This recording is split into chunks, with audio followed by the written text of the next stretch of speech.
So after having the Capital One Venture X for the last 3 years now, I can confidently say that it's one of my favorite cards, hands down, period, no competition. But in addition to 5 of my favorite parts about this card, I'm also going to be sharing 5 things that you need to know if you're thinking of getting the Capital One Venture X, or at least keeping it in the long term. The first is going to be the annual fee. And for the annual fee to be one of the favorites is kind of crazy. But at $395, there's credits that come with this card in the form of a $300 annual travel credit, where you can basically book travel through Capital One's internal travel portal.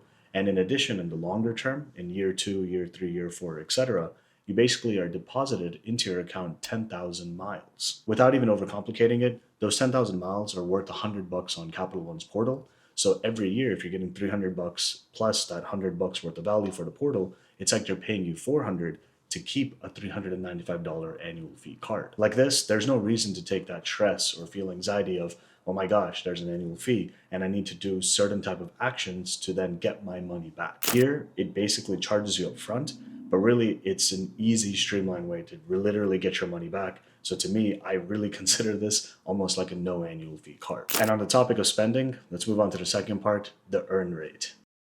With this card, it's pretty crazy. You get 10x on hotels and rental car bookings through their portal, and you get 5x on flights. And if you don't want to deal with the portal, just like daily spending in general, you literally don't need to think of, oh, hey, in this category, if I spend here, I get this many more points. And over here, it's actually just this many. So maybe I need to consider getting another card. The beautiful part about the Venture X is that you get 2x miles per dollar spent.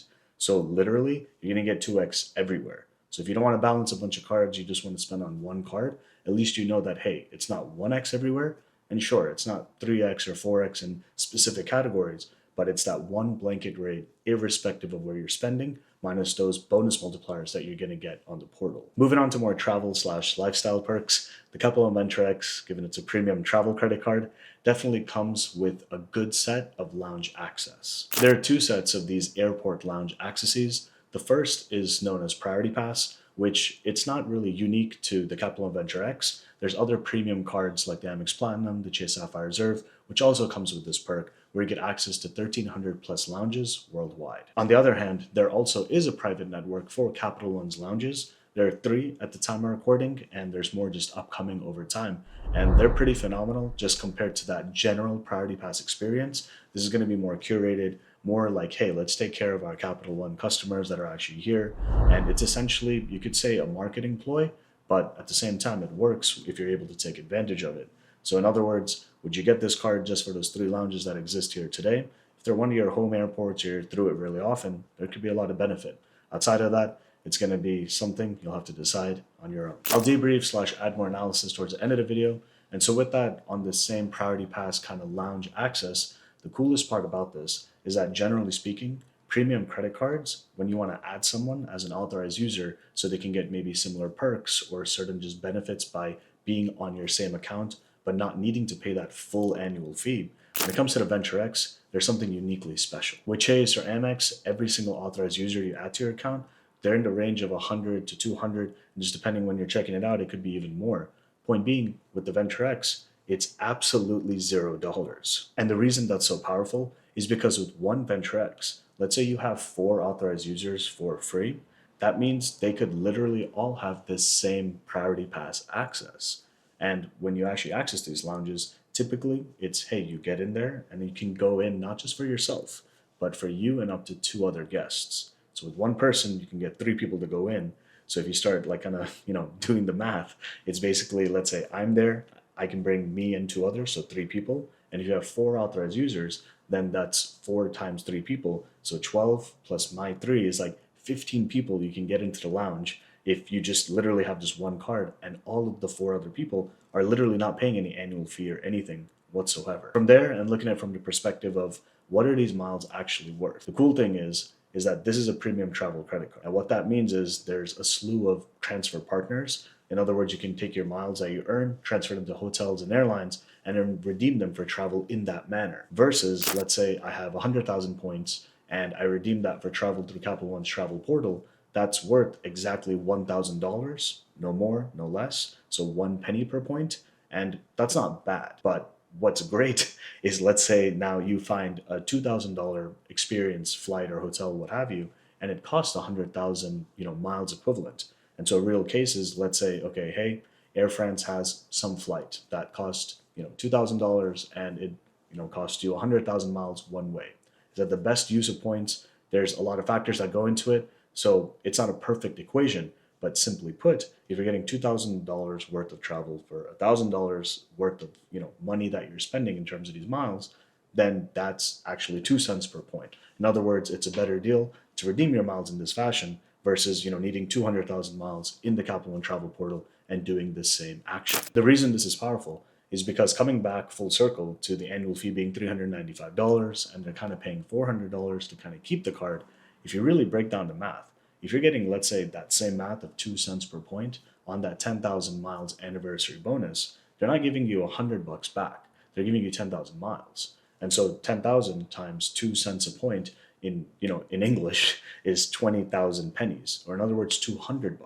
So in the grander scheme of things, you're spending $395, but you're getting $300 in terms of that annual travel credit to be redeemed on the portal, but also essentially $200 worth, or even more, just depending how you use your miles. So 300 plus 200 is 500. So now instead of $5 to keep the card, it's like $105. And now switching gears, it's going to sound a little contradictory, but this same transfer partner angle is basically our first con here, where yes, there are partners that do overlap with other big issuers such as Amex and Chase and built by Wells Fargo. So for example, if you want to transfer your points to Air France or KLM, if you want to go, direct from Atlanta to Paris or, Atlanta to Amsterdam, or just get to Europe somehow to then do that next leg of travel. Or hey, you want to take a Delta flight and that same Delta flight is just cheaper to book through Air France's platform. And so you see that flight over there. Now you can transfer your miles from the Venture X to that program. So nothing about this sounds bad.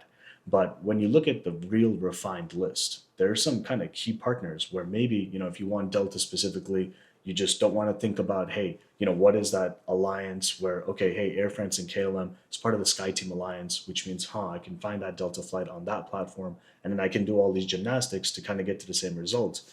Now, mind you, you can save a lot of money / points this way, but if you just want it to be easy, no frills, and all you want is, hey, I want to fly Delta, I just want to earn Delta miles, I want to go, do everything Delta, Delta, Delta, Delta's not a partner with the Capital One Venture X. So no matter which way you slice the pie, that's not going to happen in this fashion. The reason this is so vital is because when it comes to the hotel partners that Capital One has, their list is literally Wyndham and nothing else. In other words, if you're looking at Hyatt, IHG, Marriott, etc., it's not happening because literally they're not partners, and neither is Hilton for that matter as well. This next one may be a little controversial, yet the point I want to bring across is that these miles, of course, it's a premium travel credit card to use the miles to travel. And so there's one specific kind of pet peeve, you could say. It's the value you get for redeeming your miles for cash back. Yes, we earn 2x miles per dollar spent, but if you actually redeem this for cash back, then it's 0.5 cents per point. So in other words, if you're getting 2 times miles per dollar spent, if you just redeem it for cash, those 2 miles are worth literally 1% back to you in terms of cash. And so from there, the flip side is this. When you look at an issuer like Chase, their floor rate for points in the account, even if you have the best travel card with them, it's still going to be 1 penny per point. So if I have 500,000 points just sitting in my account, I don't need to feel like, oh, it's in my Capital One account, so an emergency happened, and now it's only worth $2,500, for example. But on Chase's side, 500K points, you can do a heavy amount of travel, but you could also just redeem that for $5,000 worth of cash back, in the case that anything happens. So from an insurance or hedge perspective, I also look at points like, are they kind of cash equivalents? They definitely are to some degree, but yeah, they may not totally be. And so this kind of strategy or structuring in the bigger term, when we're not talking about like 10K or 20K points, I'm talking like big, massive amounts of points, there's some really good, kind of thought exercises to happen of, hey, do I prefer cash? Or, do I still want to use these for travel in a certain manner? This next one's going to be a back-to-back for my new applicants, as well as folks that already have the card. For new applicants, if you've been doing research on this card, then you probably already know that when you go apply for this card, they're going to hit all 3 bureaus, Experian, TransUnion, and Equifax, to kind of see, hey, do we want to approve said candidate? And definitely with that kind of criteria, it's not like you're saying no to a lot of people, you're just making it a little harder or a lot harder to, basically get that approval. And so with that, I know a lot of folks that are like 700 plus credit score, 750 plus credit score, great, everything all across the board. and they get straight out, just denied. And so I'm not saying don't apply because you may get denied, but just understand that, it is very much okay, it could happen, it could not. So if there's value and you think you're in a good position to apply, go for it, because why not, right? If you don't, literally every shot you don't take is a shot missed. And on the flip side, for folks that already have this card, what I found kind of interesting is that, at least from my side, even if you spend a heavy amount on this card and you're like, yeah, I don't really want to keep this card, it's not like you call up Capital One after year one and be like, hey, what are my retention offers on this account, which is more typically known with American Express. So, for example, like, hey, X amount of annual fee, I'm thinking of canceling. Maybe they'll say, hey, we'll waive, all of the annual fee, or we'll give you points for maybe, half of that amount. But if you're able to use points to then redeem for travel, you're kind of like, oh, actually, it's pretty good deal. It's like you got a discount on the annual fee. So with Capital One, I haven't seen a lot of that courting. At the same time, I also say it's a card that really doesn't need any justification of keeping long term. And so it's kind of, pick your game. And super quick, what I forgot to mention is that the sign-up bonus at the current time of recording is 75K miles after 4K in spend in the first 3 months. And this basically hasn't changed since the beginning. Because in the beginning, when I got this card, it was a 100,000 mile sign-up bonus offer after $10,000 in minimum spend in the first 6 months. And after that, I've never seen that offer return. And basically, it's been this amount of that 75K mile sign-up bonus offer ever since. What I'd also say is that with the Capital One Venture X, one of my favorite parts, which I covered in the first year review, was accessing Hertz's President's Circle status, where basically I got upgraded to my first Tesla, my first like Dodge Camaro, Dodge Charger. You can clearly tell I don't know anything about cars, but I got these amazing upgrades, which in cash would have costed $200-300 more for each and every day I would have had the car. And lo and behold, like with many credit cards, benefits come, benefits go. And so this perk is ending towards the end of this year, but it was good while it lasted. And so next year, let's see what changes with this. And in the meantime, if you're considering the Capital One Venture X versus other premium travel credit cards like the Amex Platinum and Chase Sapphire Reserve, I have all three of them and I have had them for multiple years. Check out this video I'll put over here. I'll see you there.